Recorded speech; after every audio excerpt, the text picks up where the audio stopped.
বিরতির পর ফিরে এলাম ডেডলাইন ঢাকায়। ডক্টর নূরজাহান সরকার, জানতে চাইব যে প্রাণীদের উপরে মানে প্রভাবটা কি, এবং একই সঙ্গে এটার থেকে দ্রুত কিভাবে আমরা বের হয়ে আসতে পারি কোনো দিক প্রাণীবিদ্যের উপরে তো দুরকম প্রভাব হবে। একটা হলো ইমিডিয়েট প্রভাব, এখনই যেটা হচ্ছে, আর একটা হবে লং টার্ম এফেক্ট। তো যেটা আমি বলবো যে সুন্দরবনে আমাদের অনেক রিসোর্স প্রাণী, যেমন অ্যাম্ফিবিয়ান্স আছে প্রায় 10টা প্রজাতি, রেপটাইলস অ্যাবাউট 300 বার্ডস আছে, এবং 300 বার্ডসের 1/3 আছে মাইগ্রেটরি, যেটা মানে পরিযায়ী পাখি। এই সময় তো পরিযায়ী পাখির মানে অ্যারাইভাল অনেক অনেক আগে শুরু হয়েছে এবং আসছে অনেকগুলি স্পিসিস, বিশেষ করে যে অ্যাকোয়াটিক বার্ডসগুলি, শোর বার্ডসগুলি। আরও ম্যামালসের ব্যাপারে যে অ্যাকোয়াটিকগুলি, যেমন ওটার্স, তারপর ডলফিনস, ওখানে তো 8টা স্পিসিস আমরা জানি যে ওই এরিয়াতেই আমরা টোটাল স্পিসিস কিন্তু আমাদের বাংলাদেশে 8টাই, এবং প্রায় 8টাই ওখানে সবগুলি আছে। তারপরে একটা আছে যে ইরোয়াডি ডলফিন, যেটা ওটা তো ওখানেই কনসেন্ট্রেটেড, ওর আবাসটা ওই এলাকা জুড়ে, সেটার উপর মারাত্মক ইম্প্যাক্ট হবে। এবং যেটা হবে যে আর দুইটা আছে আমাদের যে মনিটরসের 2টা প্রজাতি আছে, রিং লিজার্ড যেটা, আর একটা আছে ইয়েলো লিজার্ড, এটা অ্যাকোয়াটিক একটা। তো সুতরাং এদের উপর যে ইম্প্যাক্টটা হবে যে ইমিডিয়েটলি, সেটা হলো যে পাখির বেলায় তো ওই পালক টালক সব হয়ে যাবে এবং ফ্লাইং ক্যাপাসিটি হারিয়ে ফেলবে। তারপরে এখন হঠাৎ করে কিন্তু আইসাইট তাদের থাকা হবে না। তারপরে এরা মুখ দিয়ে চেষ্টা করবে এটাকে পরিষ্কার করা, তখন তাদের ডাইজেস্টিভ ট্র্যাক্ট অ্যাফেক্টেড হবে।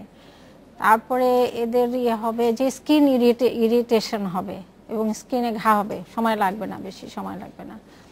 আর ফিশের তো ওখানে তো মোর দ্যান 200 স্পিসিস আছে, সুতরাং সেগুলির উপর যেটা হবে অনেকগুলি স্পিসিস নাই হয়ে যাবে, মানে একটা বিরাট ডিজাস্টার হবে, ইকোলজিক্যাল ব্যালেন্স মানে ইম্প্যাক্ট হবে। ইম্প্যাক্টটা ইকোলজিক্যাল ফুড চেইনের উপরে হবে, মানে ফুড ওয়েবের উপরে হবে টোটাল যেটা, এবং এই ডিজাস্টারটা কাটায় ওঠা আলটিমেটলি খুব কঠিন হবে। লং টার্ম এফেক্ট যেটা হবে সেটা হলো যে আলসারেশন হবে স্কিনে, এবং আলসারেশন মানে আলটিমেটলি ক্যান্সার হবে, টিউমার হবে, skin disease, chronic skin disease হবে, ওটা থেকে ইনফেক্টেড হয়ে যাবে আদার অ্যানিমালসগুলি। তারপরে লিভার ড্যামেজ হবে, কিডনি ড্যামেজ হবে, এরকম ডাইজেস্টিভ ট্র্যাক্ট ড্যামেজ হবে, ইন্টারনাল ব্লিডিং হবে, আরবিসি ডিস্ট্রাকশন হবে, অনেক কিছু আফটার এফেক্টসগুলি আছে, যেগুলি যেমন হ্যানিং ফিশগুলি কলাপস করেছিল 20 বছর পরে, কারণ তাদের অনেক ক্রনিক প্রসিডিওর চলতে গেলে কতগুলি এই ধরনের একটা অয়েল স্পিল ফেস করতে গিয়ে সময় লাগছে, কিন্তু অ্যাকচুয়ালি নাই হয়ে গেছে কোনো স্পিসিস। এবং এরা হ্যাবিটেট চেঞ্জ করার চেষ্টা করবে, যে এলাকায় এটা থাকে সেখান থেকে সরে যাবে, সেখান থেকে সরে গেলেই যে সে সার্ভাইভ করবে তা না, সেখানে স্ট্রাগল হবে। যেমন ধরেন এখনই নাকি ডলফিন ওইখানে আর দেখা যাচ্ছে, 2-3 দিন আগে যেটা দেখা যেত, মানে অয়েল স্পিলটা হওয়ার পরেও দেখা গেছে, এখন নাই।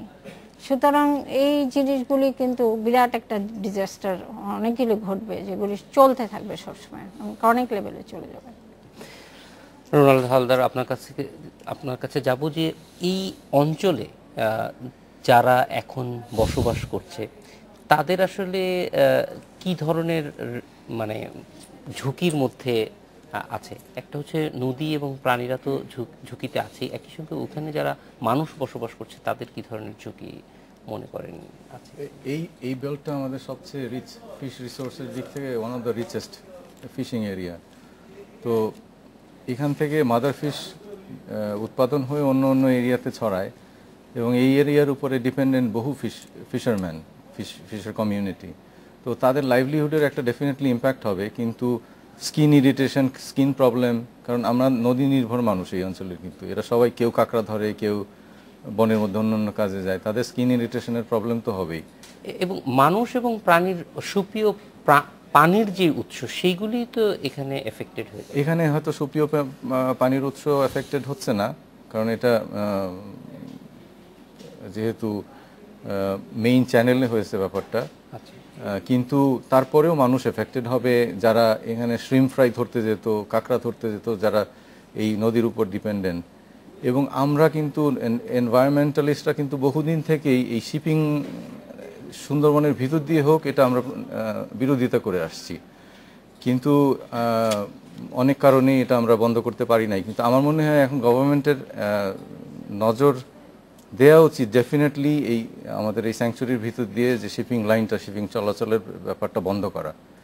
একটা জিনিস যে এই গত 4 দিনে আজকে পর্যন্ত যে রেসপন্স, এটা তেলটা উদ্ধার করার ক্ষেত্রে বা এই এলাকার প্রাণীকে বাঁচানোর ক্ষেত্রে, সেইটা আপনারা কেমন দেখছেন, সেটা সম্পর্কে আসলে কোনো ধরনের অফিসিয়াল কোনো রেসপন্স খুবই অপ্রতুল, কোনো রকম রেসপন্স ছিল বলেই মনে হয় না। ইনফ্যাক্ট এখন যে যতটুকু রেসপন্স যেটা হচ্ছে সেটা বেসিক্যালি লোকাল এরিয়া, তারা একটা ইকোনমিক ইনসেন্টিভের কারণে হয়তো কিছু পরিমাণ তেল তারা সংগ্রহ করতে শুরু করেছে, কিন্তু ওইভাবে কোনো রকম সরকারি রেসপন্স আমরা দেখতে পাই নাই। এখন এখান দিয়ে শিপিং লেনটা বন্ধ করা খুবই জরুরি, কারণ হচ্ছে যে এই অয়েল স্পিল সেটা না, এই সমস্ত ট্যাঙ্কাররা কিন্তু মাঝপথে থেমে শিকারের সাথেও ইনভলভ, পোচিংয়ের সাথে ইনভলভ। ডিস্টারবেন্স তো আছে, ডিস্টারবেন্স ছাড়া বিভিন্ন রকম অপরাধমূলক কর্মকাণ্ডের সঙ্গেও এই শিপিং লেনের কারণে মানে এটা তারা আসলে সুযোগ নেওয়ারই চেষ্টা করবে যে এই লেনটা ব্যবহার করলে পোচিং অথবা অন্যান্য যে অপরাধগুলি হয়। ডেফিনেটলি। আর দ্বিতীয়, আপনি আরেকটা ইম্প্যাক্ট যদি হিসাব করেন, আপনি এখানে কিন্তু বেশ কয়েকটা গ্লোবালি থ্রেটেন্ড স্পিসিসের নেস্টিং এরিয়া, যেমন মাস্ক ফিনফুট নামে গয়লা হাঁস অথবা মাস্ক ফিনফুট, এটা কিন্তু গ্লোবালি থ্রেটেন্ড একটা পাখি। এবং রাডি কিংফিশার, সেটাও আরেকটা খুবই rare Kingfisher. Brown wing Kingfisher, সেটাও আরেকটা কিংফিশার। এবং এদের মেইন গ্লোবাল পপুলেশনের একটা সিগনিফিক্যান্ট অ্যামাউন্ট হচ্ছে আমাদের সুন্দরবনের এই অংশগুলোতে। তো সেখানে এরকম একটা ক্রিটিক্যালি জায়গায় এফেক্টেড হওয়া মানে এই ক্রিটিক্যালি এন্ডেঞ্জার্ড প্রাণীগুলো এফেক্টেড হওয়া। যে শফিক আলম মেহেদী, আপনার কাছে আবার ফিরে আসবো যে এই যে কাজগুলি গত 4 দিনে হয়েছে, মানে সব দিক থেকে এই ধরনের অভিযোগ আসছে যে মানুষ আসলে সন্তুষ্ট হতে পারছে না। এটা কি আসলে আপনাদের কাজটা মানুষ দেখতে পাচ্ছে না, নাকি আসলেই মানুষের অভিযোগটা ঠিক? আমাদের কাজটি কাজের অনেকটুকুই কিন্তু অদৃশ্য, দেখতে পাচ্ছি না। আর আমরা আরও কিছু কাজ দৃশ্যমান করতে পারতাম। যেমন ধরুন, চট্টগ্রাম বন্দর থেকে আমাদের যেটা অয়েল স্পিল ডিসপারসেন্ট কেমিক্যাল, এটি নিয়ে এসেছিল আপনার কান্ডারি 10 নামক একটি জাহাজ। কিন্তু পরিবেশ অধিদপ্তরে একটি মতামত এ ব্যাপারে চাওয়া হয়।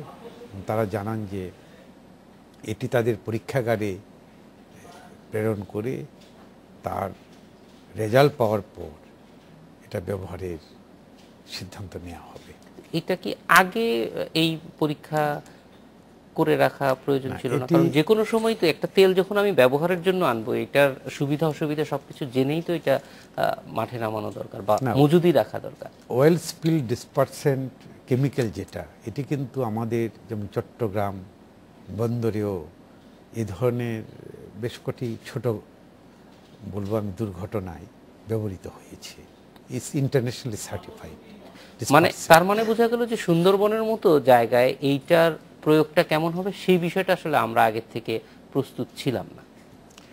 আমরা মনে করছি যে এটি প্রয়োগযোগ্য, কিন্তু যেহেতু সুন্দরবন ওয়ার্ল্ড হেরিটেজের অংশ, সেজন্যে পরিবেশ অধিদপ্তরের মতামতটি আমরা মনে করি খুব গুরুত্বপূর্ণ। তাদের পরীক্ষায় ইতিবাচক ফলাফল আমরা আশা করছি। আমরা এটি পাওয়া মাত্র এটি ব্যবহার করব। এখন আমরা দেখছি যে সাধারণ মানুষ এই কাজটিতে নেমেছে, সেখানেও কিন্তু মানুষেরও কিছু ঝুঁকি আছে, তারা পুরোপুরি এক্সপোজড হয়ে যাচ্ছে। এই জিনিসটি কি সমন্বয় করা দরকার বা কোন একটা? এটির ব্যাপারে আমরা গত 11ই ডিসেম্বর মংলা পোর্ট অথরিটিতে একটি সমন্বিত সভা হয়েছে, যেখানে বন্দর কর্তৃপক্ষ, বিআইডব্লিউটিএ, বন বিভাগ, স্থানীয় প্রশাসন, বাংলাদেশ নৌবাহিনী, কোস্টগার্ড ও অন্যান্য সবাই ছিলেন। সেখানে সবার মতামতের ভিত্তিতে কটি গুরুত্বপূর্ণ সিদ্ধান্ত নেওয়া হয়েছে। যেমন সেলা নদীতে পরবর্তী নির্দেশ না দেওয়া পর্যন্ত সব ধরনের যান্ত্রিক যান চলাচল বন্ধ থাকবে।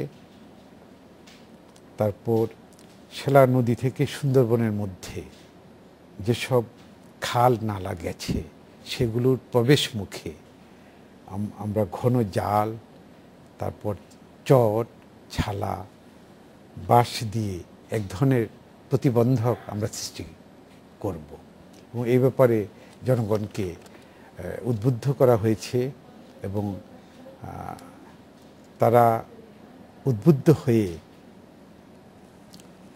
যেন শারীরিকভাবে ক্ষতিগ্রস্ত না হন সেদিকে লক্ষ্য রেখেই কিছু দিক নির্দেশনা বা পরামর্শ দেওয়া হয়েছে।